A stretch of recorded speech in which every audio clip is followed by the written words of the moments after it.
क्या आपने कभी सोचा है जब किसी की मृत्यु समय से पहले हो जाती है, चाहे वह दुर्घटना हो, हत्या हो या अचानक आया कोई सदमा, तब उसकी आत्मा कहां जाती है? ऐसा क्यों होता है कि कुछ जगहों पर कदम रखते ही एक अजीब सी बेचैनी घेर लेती है, हवा में डर समा जाता है और मन किसी अनजानी ऊर्जा की मौजूदगी महसूस करता है। कहते हैं कि अकाल मृत्यु के बाद आत्मा तुरंत अपने मार्ग पर आगे नहीं बढ़ पाती। अधूरी इच्छाएं, अधूरे रिश्ते और असहनीय पीड़ा उसे भटकने के लिए मजबूर कर देती है। ऐसे स्थानों पर जहां दुख और मौत की चीखें गूंजी हों, वहां समय थम जाता है और आत्माएं उसी क्षण में कैद होकर रह जाती हैं। मृत्यु सिर्फ देह का अंत नहीं है, बल्कि चेतना का सबसे बड़ा विस्फोट है। जब व्यक्ति की मृत्यु समय पर आती है, उम्र के ढलते हुए देह और मन के साथ आत्मा धीरे धीरे जीवन से अलग होने लगती है। वह परिवर्तन की तैयारी करती है। परिवार, रिश्तों, स्मृतियों और इस संसार से विदाई की प्रक्रिया अपने आप शुरू हो जाती है। लेकिन अचानक मृत्यु में कोई तैयारी नहीं होती। यह मौत देह से पहले मन को तोड़ देती है और देह से अलग होने के बाद आत्मा को जला देती है। अचानक मृत्यु ठीक उसी क्षण होती है जब शरीर अभी जीवित रहने की पूरी कोशिश कर रहा होता है। धड़कनें दौड़ रही होती हैं, शरीर खुद को बचाने की लड़ाई लड़ रहा होता है और मन जीवन के हर टुकड़े को पकड़कर बैठा होता है। और तभी एक अनचाहा पल सब कुछ खत्म कर देता है। गरुड़ पुराण में कहा गया है, अचानक मृत्यु तब नहीं होती जब शरीर मरता है। अचानक मृत्यु तब होती है जब आत्मा को समझने का समय ही नहीं मिलता कि मृत्यु हो चुकी है। मरने के बाद पहली रात यही सबसे भयावह होती है, क्योंकि पहले कुछ घंटे आत्मा को यह समझ ही नहीं आता कि वह मर चुकी है। वह अपने शरीर की तलाश में भटकती है, अपने ही मृत शरीर के पास खींची चली आती है। कभी उसके शरीर के ऊपर खड़ी होती है, कभी उसके चेहरे को देखने की कोशिश करती है, कभी उस शरीर में वापस प्रवेश करना चाहती है, लेकिन देह उसका स्वीकार नहीं करती। दरवाजा बंद हो जाता है और बंद दरवाजों की दुनिया शुरू हो जाती है। यही पहली यातना है। जिस व्यक्ति को अकाल मृत्यु मिलती है, उसकी आत्मा अपने परिवार के पास जाना चाहती है। वह उन्हें पुकारती है, लेकिन कोई आवाज नहीं सुनता। वह घर में प्रवेश करती है, लेकिन कोई उसे देख नहीं पाता। वह अपने प्रियजनों के कंधे पर हाथ रखना चाहती है, लेकिन स्पर्श का हक भी उससे छीन लिया जाता है। यह अस्तित्व का टूटना है, जहां आत्मा जी रही है पर दुनिया उसे मृत मान चुकी है। और फिर शुरू होता है वह क्षण जब आत्मा पहली बार रोती है। उस रोने की आवाज किसी इंसान के कान तक नहीं पहुंचती, लेकिन घर के वातावरण में बेचैनी भर देती है। अचानक ठंडी हवा, अचानक भारीपन, अचानक रात का डर, ये सब उसी रोती हुई आत्मा का दर्द होता है। लोग कहते हैं कि अचानक मृत्यु वाले स्थान हॉन्टेड हो जाते हैं। वास्तव में वह जगह हॉन्टेड नहीं होती। वह जगह रोती हुई आत्माओं की प्रतीक्षा से भरी होती है। दुर्घटना स्थल, जलाशय, अधूरे निर्माण वाले घर, पहाड़, पुल, पुराने पेड़, इन जगहों पर बेचैनी महसूस होना किसी रहस्य का संकेत नहीं, एक आत्मा की उलझन का सबूत होता है। गरुड़ पुराण कहता है कि अकाल मृत्यु की आत्मा पहले कुछ दिनों तक बार बार अपने शरीर के पास लौटती है, क्योंकि उसके भीतर अभी भी एक अटल विश्वास होता है कि यह सब एक सपना है और वह वापस उठ जाएगी। लेकिन हर बार वह शरीर देखती है, पर खुद को उसमें नहीं पाती। यह सच्चाई उसे भीतर से काटती है। यह पीड़ा जन्म जन्मांतर की किसी भी पीड़ा से अधिक भारी होती है। धीरे धीरे आत्मा समझने लगती है कि वह अब जीवित नहीं है, और यहीं से दूसरी यातना शुरू होती है। अधूरे जीवन की खामोशी, जो सपना अधूरा रह गया, जो प्रेम अधूरा रह गया, जो कर्तव्य छूट गया, जो बदला, जो जिम्मेदारी, जो वादा, सब आत्मा को जंजीरों की तरह बांध लेते हैं। गहरी पीड़ा यह नहीं कि जीवन समाप्त हो गया, गहरी पीड़ा यह है कि जीवन पूरे होने से पहले समाप्त हुआ। अचानक मृत्यु के बाद आत्मा सबसे ज्यादा जिस बात से टूटती है, वह यह है कि उसके परिवार को भी उसकी मौत अचानक मिलती है। रोना, सदमा, चिल्लाना, चीख पुकार, इन सब का भार आत्मा के कानों तक पहुंचता है, और आत्मा चाहकर भी किसी को सांत्वना नहीं दे पाती। वह हर पल चीखती है कि मैं यहां हूं, मैं जिंदा हूं, मुझे मत रो, लेकिन किसी के चेहरे पर उसकी ओर देखने की क्षमता नहीं रहती। यही वह क्षण होता है जब आत्मा पहली बार असहायता महसूस करती है। साधारण मृत्यु में आत्मा को मंत्र, संस्कार और परिवार के प्रेम से दिशा मिलती है, लेकिन अकाल मृत्यु में शरीर के अंतिम संस्कार से पहले ही आत्मा इतनी टूटी होती है कि उसे अपनी दिशा समझ नहीं आती। धीरे धीरे आत्मा के भीतर एक सवाल उठता है, मैं कहां जाऊं, मेरा मार्ग कहां है। लेकिन उस प्रश्न का कोई उत्तर नहीं आता, क्योंकि यमलोक का द्वार अभी नहीं खुला होता। अकाल मृत्यु के बाद आत्मा न स्वर्ग जा सकती है, न नरक, न पुनर्जन्म पा सकती है। वह बीच की ही दुनिया में फंस जाती है, जहां दर्द है, एकांत है, अधूरी चाहें हैं और समय का अंत नहीं है। समय थम जाता है, लेकिन पीड़ा चलती रहती है। यही वह अंधेरी अवस्था है जिसे शास्त्रों में प्रथम रात्रि का चक्र कहा गया है। अकाल मृत्यु के बाद आत्मा की पहली लंबी रात। अकाल मृत्यु के बाद आत्मा की पहली रात तो विस्मय और सदमे में बीतती है, लेकिन उसके बाद शुरू होता है वह सबसे भयावह समय, आने वाले 13 दिन। गरुड़ पुराण कहता है कि यह 13 दिन आत्मा के लिए संसार और परलोक के बीच की खाई जैसे होते हैं, जहां आत्मा वापस जीवन में भी नहीं लौट सकती और अगले लोकों में भी प्रवेश नहीं कर सकती। इन 13 दिनों में आत्मा को सच को स्वीकारने का दर्द, अपनों से अलग होने की मजबूरी और अपनी मृत्यु का कारण समझने की तड़प सबसे ज्यादा सताती है। पहले 3 दिन आत्मा परिवार के पास ही रहती है। वह हर कमरे में भटकती है, हर आवाज पर दौड़ती है, हर पुकार पर रुकती है। कई बार वह अपने नाम पर रोते लोगों की तरफ दौड़ती है, पर निराश होकर लौट जाती है, क्योंकि कोई उसकी ओर देखता भी नहीं। उसे लगता है कि शायद सब वापस सामान्य हो जाए, लेकिन हर बीतते क्षण के साथ यह भ्रम टूटता चला जाता है। और फिर आता है वह क्षण जब आत्मा पहली बार अपने ही फोटो पर माला चढ़ते हुए देखती है। यहीं से सच्चाई आत्मा के अंदर चाकू की तरह ढंस जाती है। अब मेरा लौटना संभव नहीं।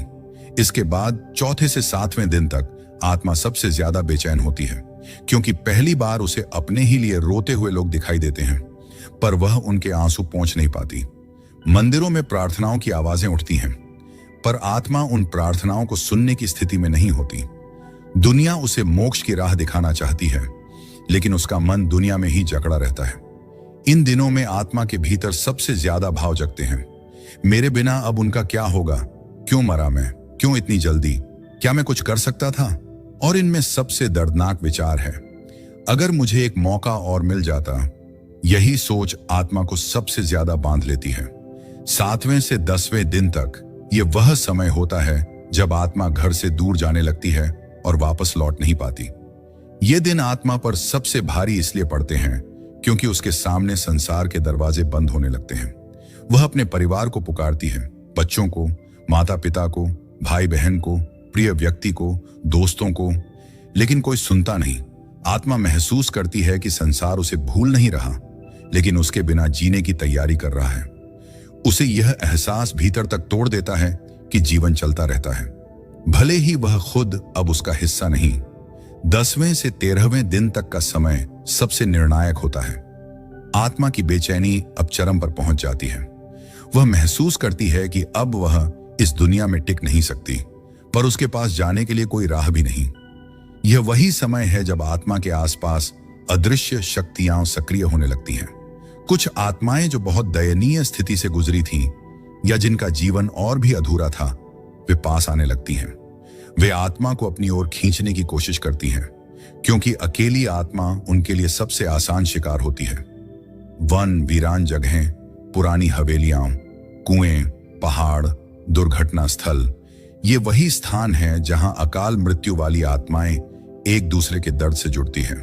13वें दिन जब पृथ्वी के संस्कार पूरे होते हैं, तब पहली बार आत्मा परलोक की दिशा में संकेत महसूस करती है, लेकिन वह उसमें प्रवेश तभी कर सकती है जब वह अपने जीवन, अपने शरीर और अपने संबंधों से मानसिक रूप से अलग हो जाए। और यही सबसे बड़ा संघर्ष जन्म लेता है। जो आत्मा छोड़ नहीं पाती, वह संसार के बीच में ही फंस जाती है। वह न जीवित होती है, न मृतकों के लोक में स्वीकार की जाती है। और ऐसे आत्माएं वही होती हैं जिन्हें संसार असुर, प्रेत, भटकती आत्मा या अटकी हुई चेतना कहता है। अब आत्मा घर से निकल चुकी थी, पर उसके मन में सवालों का तूफान था। मैं यहां क्यों फंसा हूं? मेरी मुक्ति कब होगी? मुझे आगे कहां जाना है? लेकिन डर अभी भी पीछा नहीं छोड़ रहा था, क्योंकि सामने जो रास्ता था वह अंधेरे से भरा था, इतना गहरा, इतना भारी कि वहां का सन्नाटा आत्मा को भीतर तक हिला देता था। उस रास्ते पर आगे बढ़ते समय अचानक एक और चीज घटी। आत्मा ने अपने जीवन की यादें देखनी शुरू कर दी, पर यह यादें मन के अनुसार नहीं आती। ये यादें उन कर्मों की होती हैं जिनका हिसाब अभी तक बाकी हो। किसी के रोने की आवाज, किसी के टूटने की आवाज, किसी के दिल को चोट देने की आवाज। हर वह पल जिसे इंसान जीवन में भूल गया था, ब्रह्मांड भूलता नहीं। इन्हें देखा भी नहीं जाता, इन्हें महसूस किया जाता है, पूरी पीड़ा के साथ। इस हिस्से को कहते हैं कर्म दर्पण। यह दर्पण ऐसा है जिसमें दिखता वही है जो छिपाया गया हो। यहां आत्मा रो सकती है, चिल्ला सकती है, पछता सकती है, लेकिन यह सब सुनने वाला कोई नहीं होता, क्योंकि यह न्याय खुद के खिलाफ खुद का होता है। आत्मा आगे बढ़ ही रही थी कि रास्ता दो भागों में विभाजित हो गया। एक रास्ता उजाला लिए हुए था, बहुत हल्का, शांत और आकर्षक। दूसरा रास्ता घने अंधेरे से भरा, डर, साया और चीखों के साथ। अब आत्मा को चुनना था कि उसे किस ओर जाना है। लेकिन यह चुनाव इंसान की इच्छा से नहीं होता, यह चुनाव कर्म तय करते हैं। अगर अच्छे कर्म भारी हों, आत्मा उजाले वाले रास्ते की ओर खींच जाती है। अगर बुरे कर्म भारी हों, आत्मा अंधेरे दो की ओर गिरने लगती है। यही असली डर था। आत्मा ने उजाले की तरफ बढ़ने की कोशिश की, लेकिन कुछ उसे पकड़कर अंधेरे में खींच रहा था। वो कोई इंसान नहीं, कोई भूत नहीं, वो उसी के अधूरे कर्म थे। हर गलत वादा, हर छल्ला हुआ इंसान, हर रोती हुई मां, हर टूटा हुआ दिल, हर बुराई जो की गई, सब आत्मा को सिद्ध न्याय की तरह जकड़ने लगे। और आत्मा चिल्लाई, मुझे छोड़ दो, मैं वहां नहीं जाना चाहता। लेकिन आवाज गूंजी, पछतावा मुक्ति नहीं देता, सुधार देता है। और फिर अचानक रास्ता पूरी तरह अंधेरा हो गया। एक पल के लिए सब शांत, और अगले ही पल इंसान की कल्पना से परे चीखों की गूंज। आत्मा अंधेरे में गिर चुकी थी। अब उसकी यात्रा आसान नहीं रहने वाली थी। यहीं से शुरू होता है भटकी हुई आत्मा का सबसे कठिन पड़ाव। अंधेरे में गिरते ही सब कुछ अचानक शांत हो गया।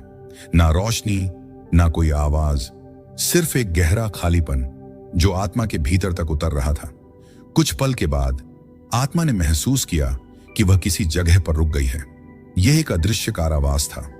अकाल मृत्यु वाले ज्यादातर आत्माएं यहां पहुंचती हैं, क्योंकि उनका जीवन अचानक छिन गया होता है, उनके कर्म अधूरे होते हैं और मन में एक ही सवाल जलता है, क्यों? यहीं से असली संघर्ष शुरू होता है। आत्मा को ऐसा लगा जैसे कोई उसकी यादों को धीरे धीरे खींच रहा है। हर दर्दनाक पल दोबारा जी रहा है। जिन लोगों को उसने रुलाया था, जिन्हें छोड़ दिया, जिनसे झूठ बोला, जिनके सपने तोड़े, सब उसके सामने खड़े थे। लेकिन यहां कोई माफी नहीं मिलती, क्योंकि यहां किसी और को नहीं, खुद को माफ करना सबसे कठिन होता है। इस जगह में वक्त अलग होता है। दुनिया में एक रात गुजरे, यहां साल जैसा लगता है। और यह कष्ट तब तक चलता है जब तक आत्मा यह स्वीकार न कर ले कि जो हुआ वो उसके कर्मों का फल था। यहां कुछ आत्माएं टूट जाती हैं और स्वीकार कर आगे बढ़ती हैं, तो कुछ लड़ती रहती हैं और फंसी रहती हैं। अकाल मृत्यु में पछतावा सबसे बड़ा शत्रु बन जाता है, क्योंकि इंसान ने अपनी कहानी पूरी होने से पहले ही दुनिया छोड़ दी थी। और अब आत्मा के पास सबसे बड़ा बोझ होता है अपने ही अपूर्ण कामों का अपराध बोध। इसी बीच अंधेरे में एक हल्की रोशनी दिखाई दी, चमकदार नहीं लेकिन शांत। यह संकेत था कि आत्मा में परिवर्तन शुरू हो चुका है। और तभी एक गहरी आवाज सुनाई दी, न चीख न डर, बस बहुत स्थिर और गंभीर। कर्मों का संतुलन तय होने के बाद आत्मा जिस दिशा में बढ़ रही थी, वहां की ऊर्जा बिल्कुल अलग थी। ना यह पूरी रोशनी थी और ना पूरा अंधेरा। यह वह सीमा थी जहां अगला अध्याय शुरू होता है। आत्मा आगे बढ़ते बढ़ते एक विशाल क्षेत्र में पहुंची। यह था आत्मिक मार्ग, जहां सभी आत्माएं वही अनुभव करती हैं जो उनके जीवन ने बनाया होता है। यह जगह 3 भागों में बंटी हुई थी, शुद्ध प्रकाश क्षेत्र, गहन अंधकार क्षेत्र और संक्रमण क्षेत्र। और अब आत्मा को उसी भाग की ओर भेजा जाने वाला था जिसकी नियति उसके कर्मों ने तय की थी। लेकिन इससे पहले एक अंतिम पल आता है, जिसे कहते हैं आत्मिक समझ। यह वह क्षण होता है जब आत्मा को अपने पूरे जीवन की सच्चाई समझ में आती है, किसी और की नजर से नहीं, अपने ही गहरे अस्तित्व की नजर से। किसी को चोट पहुंचाने का पछतावा, किसी की मदद करने का सुकून, किसी बात पर गुस्सा होने का कारण, किसी के प्यार को न समझ पाने की पीड़ा, सब कुछ स्पष्ट दिखता है। अचानक मैदान के ऊपर एक गोलाकार कंपन उठा और आत्मा को भीतर एक खिंचाव महसूस हुआ, जैसे किसी ने उसका भविष्य पकड़ लिया हो। उस क्षण आवाज फिर गूंजी, अब तुम वहां जाओगे जहां तुम्हारे कर्म तुम्हें ले जाएंगे। इसके बाद किसी को रोकने का अधिकार नहीं होता। कोई प्रार्थना, कोई बहाना, कोई तर्क, कुछ भी काम नहीं आता। आत्मा ने एक आखिरी बार पीछे मुड़कर देखा, लेकिन वहां कुछ नहीं था। ना कोई शरीर, ना कोई घर, ना कोई अपना। बस सत्य था, और वह सत्य ही आगे का रास्ता तय करता है। आत्मा उस दिशा में बढ़ने लगी जहां से अब उसके अगले अनुभव की शुरुआत होगी। निर्णय की शक्ति ने जैसे ही आत्मा को अपनी ओर खींचा, दुनिया की हर याद धुंधली होने लगी। अब कोई चेहरा याद नहीं, कोई आवाज नहीं, सिर्फ एक एहसास कि अब लौटना नहीं है। और फिर आत्मा उस क्षेत्र में पहुंची जहां 3 रास्ते 3 वास्तविकताओं की ओर जाते हैं। पहला, प्रकाश का क्षेत्र, जिनके अच्छे कर्म अधिक हों। यह जगह न स्वर्ग है, न कल्पना का कोई महल। यह एक ऐसी ऊर्जा का क्षेत्र है जहां आत्मा को पूर्ण शांति का अनुभव होता है। यहां कोई शरीर नहीं होता, सिर्फ अस्तित्व होता है। किसी प्रकार का दर्द, डर, भूख या प्यास नहीं, सिर्फ गहरा सुकून। दूसरा, अंधकार का क्षेत्र, जिनके बुरे कर्म भारी हों। यह वह जगह है जिसे लोग गलत समझते हैं। यह न नरक है, न कोई देवताओं की सजा। यह सुधार का क्षेत्र है। यहां जो दर्द आत्मा महसूस करती है, वह किसी बाहरी शक्ति से नहीं आता। वह उसी दर्द का रूप होता है जो उसने जीवन में दूसरों को दिया था। तीसरा, संक्रमण क्षेत्र, जिनके कर्म संतुलित हों। यह क्षेत्र सबसे रहस्यमय है। यहां दर्द भी नहीं, शांति भी नहीं, सिर्फ प्रतीक्षा। यहां आत्माएं जैसे किसी स्वप्न में होती हैं। वे बस एक नए अवसर का इंतजार करती हैं, जो पुनर्जन्म के रूप में आता है। और जब सही परिस्थितियां बनती हैं, आत्मा नए शरीर में प्रवेश करती है। अब हमारी आत्मा इस अवस्था में मौजूद थी, और उसे पता था कि अगला कदम आने वाला है। क्योंकि कर्मों के फैसले के बाद यात्रा रुकी नहीं करती, वह आगे चलती है। दूर एक ऊर्जा दरवाजा फिर खुला और आवाज गूंजी, यात्रा जारी रखो, अब सत्य का सबसे गहरा दौर शुरू होने वाला है। जैसे ही आत्मा आगे बढ़ी, उसके सामने एक विशाल अनंत सा संसार खुलने लगा। यह न स्वर्ग था, न नरक, यह सच्चाई का क्षेत्र था। यहां समय रुक जाता है, यहां शरीर नहीं होता, सिर्फ चेतना होती है। धीरे धीरे आत्मा के सामने 3 मार्ग बने, मुक्ति का मार्ग, पुनर्जन्म का मार्ग और सुधार का मार्ग। कौन सा मार्ग खुलता है, यह कर्म का संतुलन तय करता है। अकाल मृत्यु वाली आत्माओं के लिए यह पल और भी कठिन होता है, क्योंकि उनका शरीर छिन गया था, लेकिन उनकी कहानी पूरी नहीं हुई थी। अकाल मृत्यु के बाद पुनर्जन्म जल्दी मिलता है, क्योंकि आत्मा की कहानी अधूरी होती है।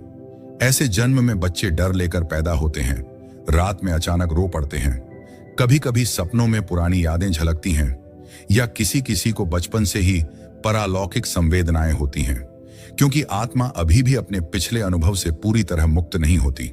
अब आत्मा ऐसी जगह पहुंच चुकी थी जहां उसे आगे का रास्ता दिखने वाला था। दूर से रोशनी और अंधकार फिर से दिखाई देने लगे, लेकिन इस बार कोई आवाज नहीं आई, क्योंकि अब आत्मा को खुद चुनना नहीं था, बल्कि सच को स्वीकार करना था। आत्मा अब उस धुंध से बाहर निकल चुकी थी, लेकिन असली कष्ट अब शुरू हुआ था। सफेद मैदान के उस पार एक विशाल द्वार दिखाई दे रहा था, न सोने का, न पत्थर का, बस शुद्ध प्रकाश का बना हुआ।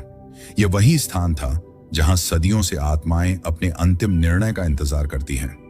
लेकिन उस द्वार का रास्ता आसान नहीं था। पहले आत्मा को पार करनी थी स्वयं की परीक्षा। यह परीक्षा किसी और के द्वारा नहीं ली जाती। यह परीक्षा आत्मा को खुद से लड़कर देनी पड़ती है। जैसे ही आत्मा आगे बढ़ी, सामने एक दर्पण जैसा पर्दा खड़ा हो गया। यह सत्य का दर्पण था। इसमें चेहरा नहीं दिखता, बल्कि जीवन के वो पल दिखते हैं जिन्हें इंसान सबसे ज्यादा छिपाना चाहता है। दर्पण में वो पल चमके जब आत्मा ने किसी कमजोर का फायदा उठाया था, जब किसी की मदद करने का मौका था लेकिन उसने मुंह फेर लिया, जब अहंकार ने रिश्तों को तोड़ दिया। दर्पण हर चोट, हर धोखे, हर अन्याय को खुला कर देता है ताकि आत्मा भाग न सके। यहां एक नियम है, कोई मजबूर नहीं किया जाता। आत्मा जहां खुद रहना चाहती है, उसे वहीं भेज दिया जाता है। लेकिन इस आत्मा के सामने सबसे बड़ा सच अभी बाकी था। दर्पण में अचानक वो दृश्य उभरा, उस पल का जिस पल अकाल मृत्यु हुई थी। लापरवाही, क्रोध, जिद, अभाग्य या किसी और की गलती। वास्तविकता अब सामने थी और आत्मा कांप गई, क्योंकि सच ये था कि अकाल मृत्यु का कारण किसी और की वजह नहीं, खुद की एक भूल थी। इस स्वीकार के बाद सफेद मैदान में फैली हवा बदल गई, वातावरण में एक हल्की गर्माहट आ गई और दर्पण धीरे धीरे गायब होने लगा। आत्मा अब अगले चरण के लिए तैयार थी, क्योंकि उसने सबसे कठिन सच का सामना कर लिया था। और तभी दूर से घंटियों जैसी आवाज गूंजी, अब निर्णय का समय निकट है। सत्य के दर्पण से गुजरने के बाद आत्मा अब उस जगह पहुंच चुकी थी जहां सदियों से हर आत्मा का भविष्य तय होता है। चारों तरफ सिर्फ शांति थी। दूर दिखाई देने वाला प्रकाश का विशाल द्वार अब बिल्कुल सामने था। उसके ठीक नीचे कोई लिखावट चमक रही थी, यहां निर्णय कोई और नहीं, तुम स्वयं लोगे। यही मृत्यु के बाद की सबसे कठोर सच्चाई है। अंतिम फैसला भगवान नहीं लेते, आत्मा खुद अपना भाग्य चुनती है। द्वार के सामने 3 रास्ते थे, प्रकाश की ओर जाकर मुक्ति पाना, पुनर्जन्म का मार्ग और अंधकार की खाई। फैसला आसान नहीं होता, क्योंकि यहां खुद को धोखा देना असंभव है। मन की हर परत खुल चुकी होती है। आत्मा ने अपनी पूरी यात्रा याद की। अचानक हुई मृत्यु, तोड़ते हुए रिश्ते, अन्याय और संवेदनाएं, पछतावा और सत्य का सामना। कर्मों का बोझ तो था, गलतियां भी थीं, लेकिन एक बात बहुत गहरी थी, सीख लेने की क्षमता और प्यार, दया और पछतावे की सच्ची भावना। उसे पता था मुक्ति अभी संभव नहीं है, क्योंकि कहानी अभी अधूरी है, कर्म अधूरे हैं। आत्मा धीरे धीरे दूसरे मार्ग की ओर बढ़ी, पुनर्जन्म के मार्ग की ओर। द्वार चमक उठा और पहली बार यात्रा के बाद आत्मा ने हल्कापन महसूस किया। डर नहीं था, बस यह स्वीकार था कि अगला जीवन एक मौका है, गलतियों को सुधारने का, अधूरे रिश्तों को फिर से जोड़ने का और आत्मा को और उजला बनाने का। जैसे ही आत्मा द्वार में समाई, प्रकाश धीरे धीरे उसे घेरने लगा और उसके आसपास एक नई दुनिया आकार लेने लगी। नई मां का गर्भ, नया शरीर, नया समय, नई कहानी। और यही मृत्यु की यात्रा समाप्त होकर जीवन की नई शुरुआत बन गई। इस कथा का संदेश यही है कि मृत्यु अंत नहीं है, यह एक पड़ाव है जहां आत्मा वही पाती है जो उसने दिया था। कर्म, भावना और सच्चाई सब लौटकर आत्मा के पास आते हैं। जिंदगी का हर पल मायने रखता है, क्योंकि अंत में कोई और नहीं, हम खुद ही अपने भाग्य का फैसला करते हैं। प्रिय दर्शकों, यदि इस वीडियो ने आपके मन में कोई प्रश्न जगाया हो या आपको कुछ समझने और सीखने में सहायता मिली हो, तो कृपया इस वीडियो को लाइक करें। हमारे चैनल को सब्सक्राइब करें, ताकि हम आप तक आगे भी आध्यात्मिक ज्ञान, धार्मिक कथाएं और आत्मा से जुड़े रहस्यों की बातें पहुंचाते रहें। इस वीडियो को अपने परिवार और मित्रों तक अवश्य पहुंचाएं। जय श्री कृष्णा।